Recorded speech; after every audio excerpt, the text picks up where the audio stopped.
বিসমিল্লাহির রহমানির রহিম।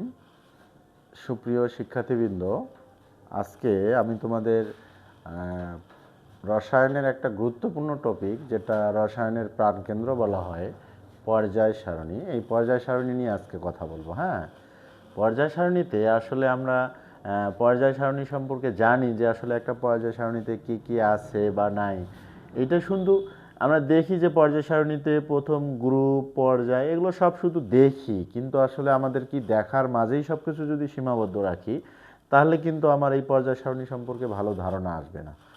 আমাকে দেখতে হবে যে আসলে পর্যায় সারণী প্রত্যেকটা মৌল কীভাবে সাজানো আছে। হ্যাঁ, এই যে যেমন এখানে ক্রোমিয়াম আছে।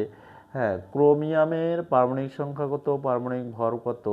হ্যাঁ, তারপর হচ্ছে ক্রোমিয়াম সম্পর্কে বিস্তারিত তথ্য আমাকে জানতে হবে, যেমন এর ইলেকট্রন আসক্তি, তারপর হচ্ছে এর তড়িৎ ঋণাত্মকতা, তারপর তড়িৎ ধনাত্মকতা। মানে প্রত্যেকটা টপিক যদি আমি খুব ভালোভাবে আয়ত্ত নিতে পারি, তাহলে আমি মোটামুটিভাবে পর্যায় সারণী সম্পর্কে একটা বিস্তর ধারণা নিতে পারবো। আর যেহেতু আমি বলছি যে রসায়নের প্রাণকেন্দ্র হচ্ছে পর্যায় সারণী আর ইলেকট্রন বিন্যাস, আমি রসায়ন নিয়ে যতদিন গবেষণা করব না কেন, আমার পর্যায় সারণী জানা থাকতেই হবে।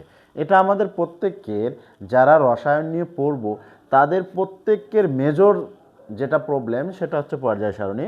এই পর্যায় সারণীতে আমরা দেখি যে পর্যায় সারণী বিভিন্ন সময় বিভিন্ন জন এটাকে পরিবর্তন করেছেন। যেমন এখানে আমার এই যে পর্যায় সারণী সম্পর্কে বিভিন্ন তথ্যাদি লেখা আছে।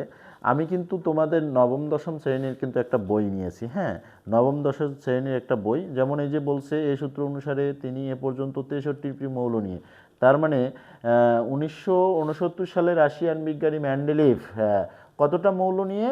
মাত্র 63টা মৌল নিয়ে। কিন্তু 1969 সাল থেকে এখন 1869 সাল থেকে এখন হচ্ছে 2025 সাল, সর্বমোট মৌল এখন আমার দাঁড়িয়েছে হচ্ছে 118টা। তার মধ্যে 17টা অধাতু আর বাকি 101টাই হচ্ছে ধাতু। এই ধাতুগুলো সম্পর্কে আমাকে একটা বিস্তর ধারণা নিতে হবে।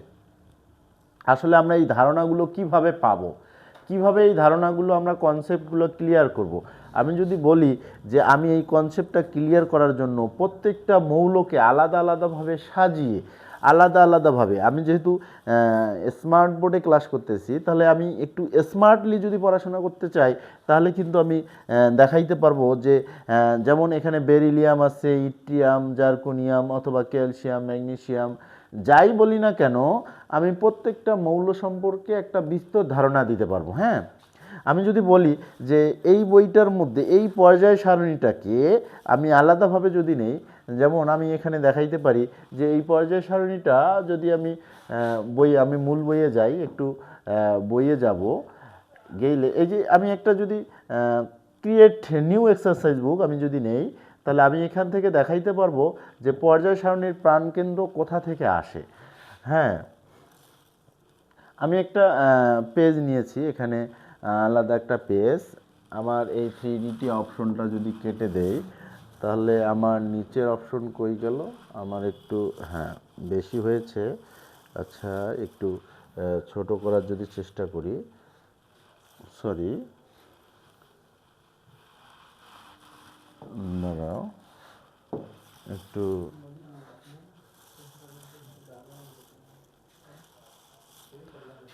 ওপেন এক্সারসাইজ বুক, লাস্ট স্টেপ, হাতুড়ি কই গেল আমার? এই যেখানে আছে, আমি যদি একটু যাই, ওকে, এই যে আমার এখানে বিভিন্ন স্লাইড দেয়া আছে, আমার এখানে পর্যায় সারণী আছে। আমি একটু পর্যায় সারণীটা নিয়ে কথা বলবো, যেহেতু আমি পর্যায় সারণীটা সামনে নিয়ে আসবো। হ্যাঁ, এই যে আমার পর্যায় সারণী একদম সামনে চলে যাচ্ছে। আমি একটা অত্যাধুনিক পর্যায় সারণী নিয়েছি, যেটাকে আমি বলবো যে আমাদের বইয়ের থেকে একদম একটা সুন্দর একটা পর্যায় সারণী। আমি চাইলে প্রত্যেকটা মৌল নিয়ে আমি আলাদা আলাদাভাবে কথা বলতে পারবো। যেমন আমি এই পর্যায় সারণীটিকে একটু সাইডে রাখি, যদি আমি বলি হাইড্রোজেন নিয়ে কথা বলবো, হাইড্রোজেনটাকে টেনে নিয়ে আসবো একদম।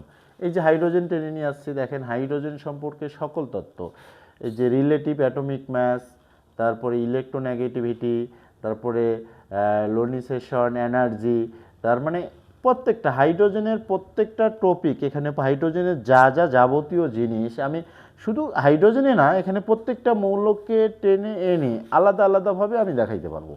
দেখেন এখানে শুধু হাইড্রোজেন না, আমি এই হাইড্রোজেনটাকে যদি একটু সাইডে রাখি, দেখেন আমি যদি বেরিলিয়ামকে টান দিয়ে নিয়ে আসি, তাহলে বেরিলিয়াম এখানে চলে আসবে। হ্যাঁ, যে মৌলটা যেভাবে আনতে চাবো সেই মৌলটাকে সেভাবে এনে ওর প্রত্যেকটা টপিক সম্পর্কে আমি কথা বলতে পারবো।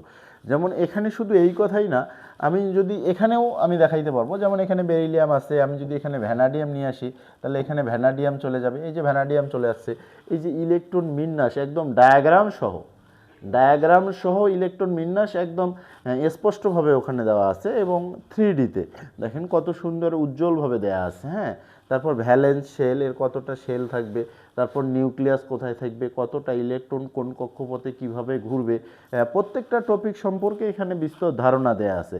আমি চাইলে হ্যাঁ এই যে ল্যান্থানাইটকে টান দিয়ে নিয়ে আসতে পারবো। আমার একটা মৌল সম্পর্কে অজানা, আমি ওই মৌলটাকে এখানে টান দিয়ে নিয়ে আসবো মনে করো। হ্যাঁ, আমি যদি বলি যে আমার এই মৌলটা আমার অজানা, তাহলে আমি ওই মৌলটা টান দিয়ে নিয়ে আসবো, তাহলে আমার ধারণা কনসেপ্টটা ক্লিয়ার হবে। আমি চাইলে এখান থেকে প্রত্যেকটা মৌল, যেমন এই যে এখানে দেয়া আছে কিন্তু আধুনিক পর্যায় সারণীতে, এই যে 1-এর মৌল, 2-এর মৌল, তার মানে এ গ্রুপের মৌল এগুলো, তারপর এ গ্রুপের এই যে এই মৌলগুলো দেয়া আছে। হ্যাঁ, তারপর হচ্ছে বি গ্রুপের মৌলগুলো দেয়া আছে। এখানে সব কিছু সুন্দরভাবে সাজানো আছে, জাস্ট আমার শুধু ক্লিক করা ভিত্তিক, মানে আমি ক্লিক করলেই সাথে সাথে উপরে চলে আসবে। অথবা আমি যদি চাই যে আমি ওখানে না দেখে এখানে বাইরে টান দিয়ে নিয়ে এসে দেখবো একদম ফাঁকা একটা জায়গায়, তবুও আমি দেখাইতে পারবো। যেমন আমাদের সর্বশেষ যেটা নিয়ে বেশি কথা বলি সেটা হচ্ছে জৈব যৌগের কার্বনকে নিয়ে। আমি কার্বনকে টেনে এনে এখানে ছেড়ে দিতে পারি। হ্যাঁ, তখন কার্বনটা এখানে চলে আসবে।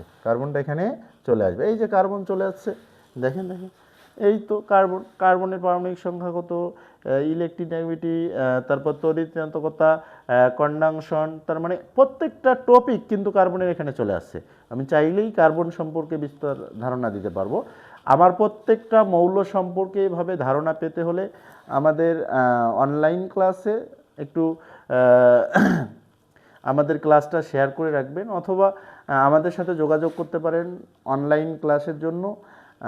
আমাদের অনলাইন স্কুল চিলমারি এই নামে একটা পেজ খোলা আছে, এই পেজে কন্ট্যাক্ট করতে পারেন, অথবা আমাদের হোয়াটসঅ্যাপ নাম্বারেও আপনারা কন্ট্যাক্ট করে আমাদের এই অনলাইন ক্লাসগুলো আপনারা করতে পারেন। ভর্তি হওয়ার জন্য যোগাযোগ করবেন, হোয়াটসঅ্যাপ অথবা মোবাইল নাম্বার আমাদের স্ক্রিনে দেয়া থাকবে, আপনারা চাইলেই সব কিছু করতে পারবেন। যেমন আমি যদি বলি আচ্ছা ঠিক আছে, আমি সবার আমি একটা হোয়াটসঅ্যাপ নাম্বার এখানে দিয়ে রাখি যাতে সবার সুবিধা হয়। আমাদের হোয়াটসঅ্যাপ নাম্বারে যদি আপনারা চান তাহলে যোগাযোগ করতে পারেন। আমার এই নাম্বারে যোগাযোগ করবেন 0179193762